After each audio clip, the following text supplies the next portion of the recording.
it is very important to realize that we are dealing with the country which is currently going through enormous challenges.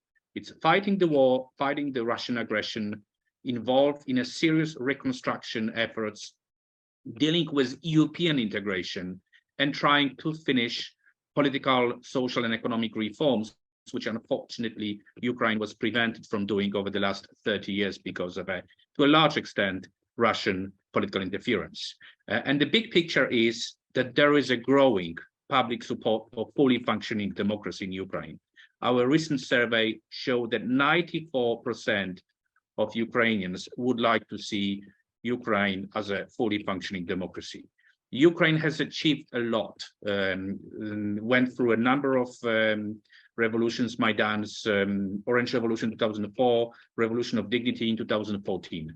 So we are really dealing with the country which has democratic elections, pluralistic legislature, multi-party system, strong civil society. So when you compare Ukraine to other countries in the region, Ukraine is not only fighting Russian aggression, but it's still trying to maintain its position as a champion of political democratic reforms. What we are trying to do is we're trying to support those key democratic institutions, such as political parties, parliament. We are working with a number of political parties.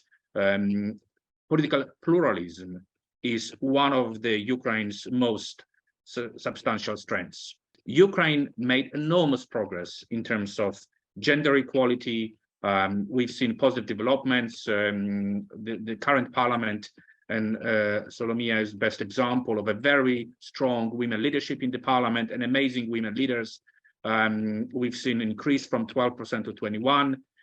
Yes, I am concerned, we are concerned how to make sure to protect those gains. War has a huge impact on women councillors on the local level, and we hope that we will continue with this progress, making sure that there is a consensus on key political reforms, cross-faction cooperation, that Parliament is maintained as a key democratic institution during the wartime. Because, as I said earlier, we are also seeing centralization of power when it comes to presidential administration. On one hand, it is a natural process during the war.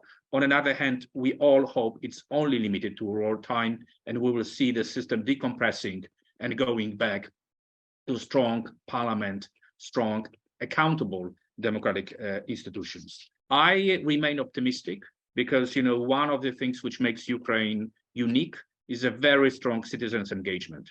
I've worked in more than 50 countries, and I can tell you civil society in Ukraine is among one of the most powerful. They are full of energy, full of ideas. And one of the lessons learned is that, all those reforms, reconstruction needs to be done in an inclusive way with a strong participation of civil society. European integration will not succeed if government does not learn from civil society on some of those key reforms. And all those major political reforms need to happen with strong citizens' engagement.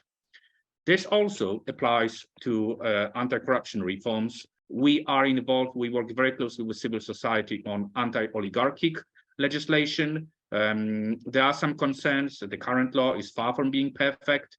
And oligarchs traditionally in Ukraine being a very damaging players undermining Ukrainian democracy. But we should keep in mind that many of those cases were initiated by Russia. Oligarchs were supported and in de facto, provided with political powers from Russia. We should not forget about Russian disinformation. It's still a very powerful enemy. Russia is using active disinformation. There are different narratives which Russia is using. This is something where I think we can definitely exchange experience with South Korea. When it comes to anti-corruption reforms, making sure that there is a healthy balance and separation between business and politics. Again, many lessons learned which we can learn from South Korea. But we should also make sure that this victory is democratic, that in addition to reconstruction efforts, in addition to winning this war, we also have to protect Ukrainian democracy. And South Korea is seen, and we all know South Korea as one of the democratic champions, and your assistance and support would be very much welcomed.